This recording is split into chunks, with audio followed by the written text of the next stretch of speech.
topic this morning is an interspiritual take on Advent. And the subtext of that may be, why are we celebrating Christmas? Because indeed, we don't call ourselves Christians, and much of Christendom is beginning the period of Advent today, the fourth Sunday prior to Christmas Eve. And Advent is marked by a period of expectation, of anticipation, and of preparation for celebrating the birth of, in the Christian world, the birth of the Savior, Jesus of Nazareth, who discovered his Christedness. And much of the world celebrates that. And we celebrate it as well, but not from that point of view. We celebrate the birth of Jesus because he was probably the first to wake up enough to realize that he had within him the same thing that each of us has. And that is the connection to spirit. The divinity, the spark of divinity. And that is what we speak of when we say, the Christ in me salutes the Christ in you. The divinity in me salutes the divinity in you. And so what we're really about in an interspiritual context is the deepest level of meaning of what this is all about, what this season is about. And the invitation to each of you as we prepare to celebrate Christmas is to prepare yourself to give birth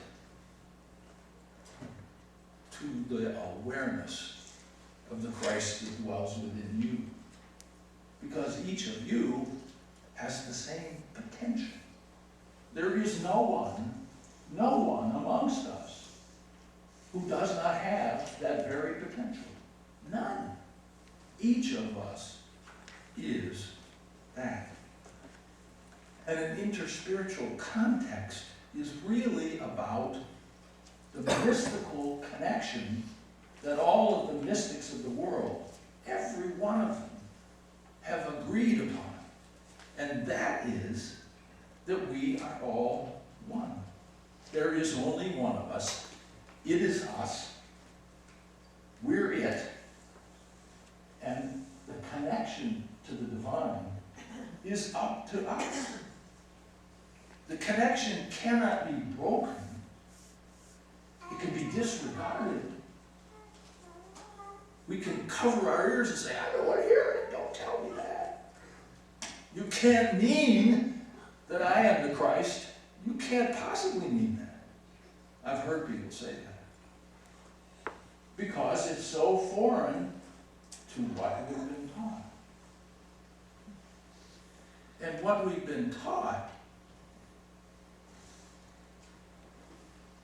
isn't necessarily what the mystics have understood. We've been taught what the religionists have come up with. We've been taught to obey the rules. We've been taught that do this and do that. And if you're lucky enough to be born into the right religion, you're home free. And there's obviously something wrong with that picture. And what's wrong with that picture is that it's exclusiveness. Exclusivity is the watchword of much of what passes for organized religion in the world. And the interspiritual notion is that nobody has a corner on being right. In fact, there is no such thing as right. There simply is awareness. There simply is an awareness of who you are as deeply part of your essence. You are the living Christ. Each one of you. No exceptions, none.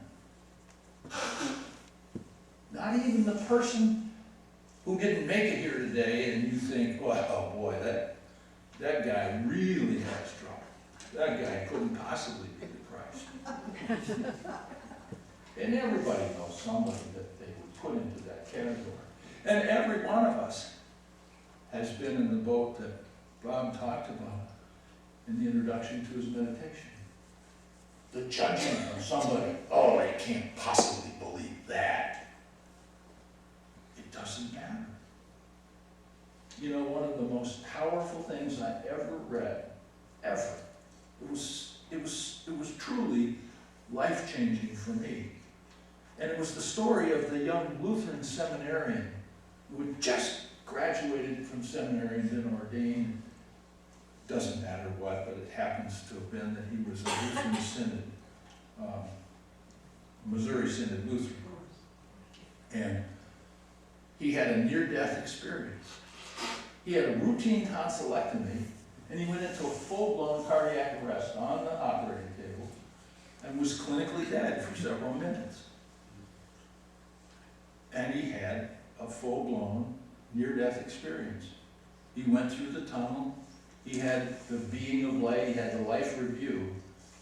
And when he came back, he said to his friends, you know what? A lot of people are going to be really surprised. I was such an ass. I really thought the most important thing was my denomination. He said, the Lord doesn't give a hoot about theology. Not a hoot. The only thing that matters is what's in your heart. What a powerful teaching it is from somebody who's used to pounding the table and saying, I'm right, and all the rest of you can't even dream of getting to heaven. You're doomed. And yet, he had this transformational experience outside of the body, outside of the teachings of the church, outside. And that's the universality of an interspiritual approach. There is no right. There is no wrong. No one, be they whatever belief system that they choose, is out of bounds. There's no such thing as out of bounds. There's no such thing as wrong. There just is what is in front of you. And the mission of we who are on an interspiritual path to understanding all creeds, all paths, we understand that it's the essence of us that matters. What's in your heart is what matters. Doesn't matter a lick whether you celebrate this way or that way or any way. What we're up to in understanding the interspiritual nature of the world is that we get in tune with our own divinity. We give birth to the Christ that dwells within us.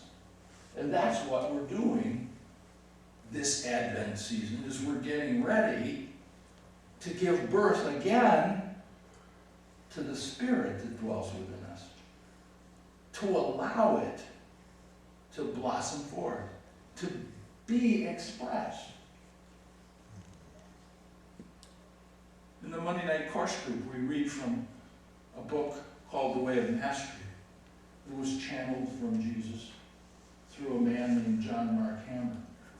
And Jeshua, as he calls himself, when you have an opportunity to address him directly, Jeshua says, our mission is to give the expression to the good, the holy, and the beautiful. That's what we're up to. To allow that innate goodness, that innate beauty, that innate holiness that is us to arise and come forth and bless the world, to be a light unto the world, which happens to be the motto of this center. Be a light unto the world. Be who you really are. So, we don't care much about being right. We don't have to worship in a particular way. We don't have to pray certain words. And we understand that prayer is a process of tuning in, not a process of beseeching. Because indeed, we understand from all of the mystics the world over that God has done what God does. And that is to set up a universe in which we get to choose what energy we're going to reflect. We get to choose that. And some of us choose this, and some of us choose that, and some of us change our minds several times a day, several hundred times a day, and that's okay too. Because truly, what we're up to is to deeply remember our essence and to be able to recall it. Sometimes, we get in a little trouble because we forget.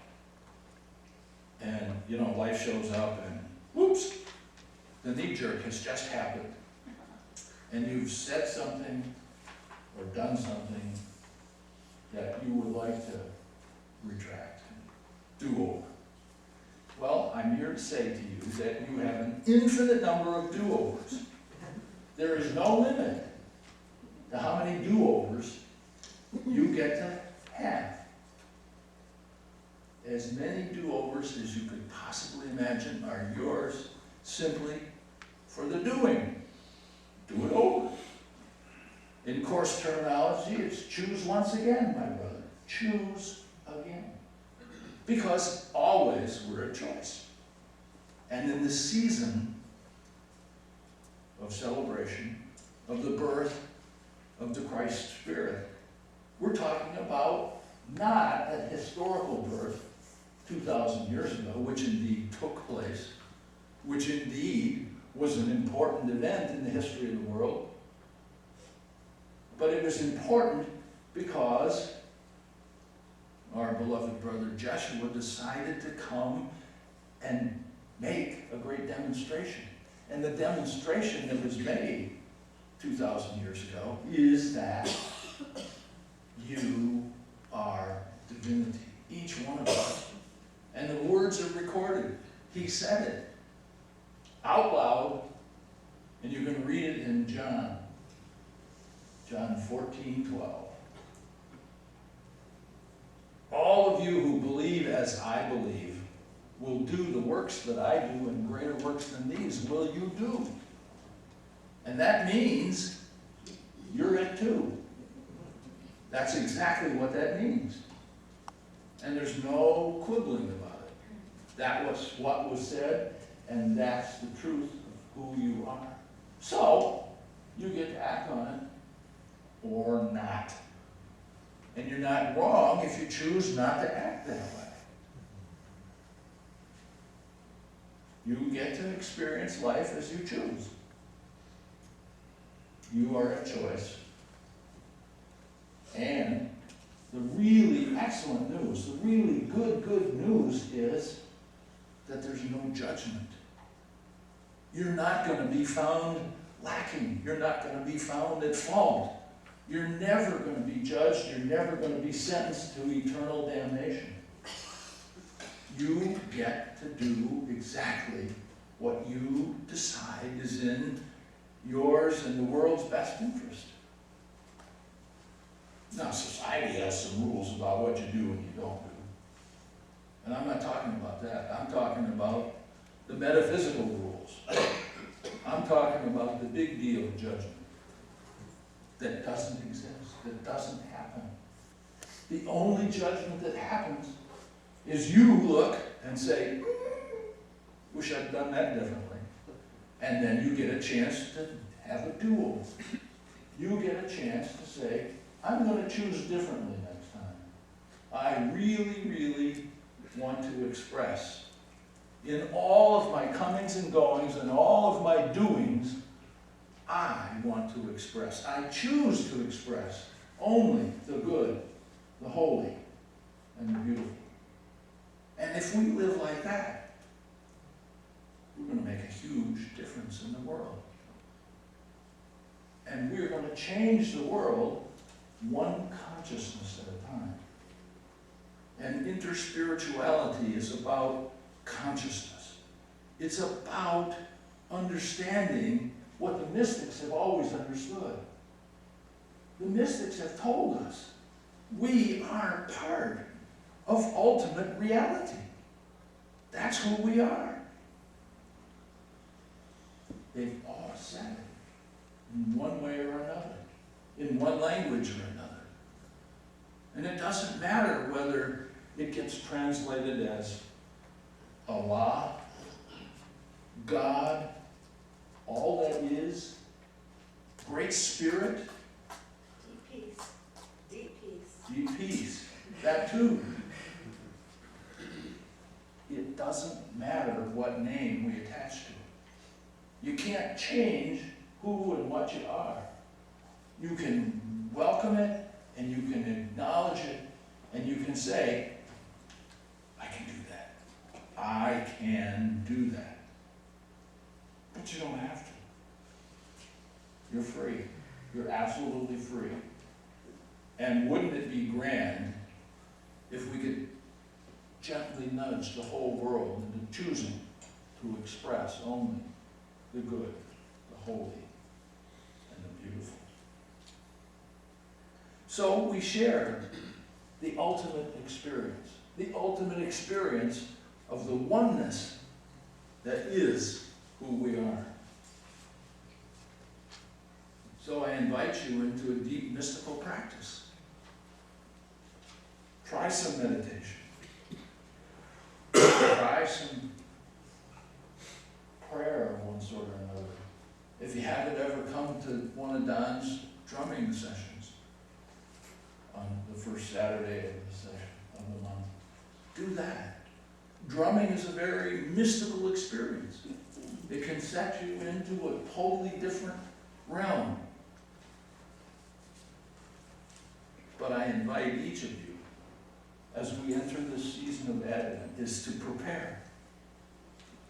To create an expectation in your heart of your ability to give birth to the Christ that dwells within you. To allow it to be what moves you as we live our lives day to day. And that goes on. So, Merry Advent. Now it's open mic time.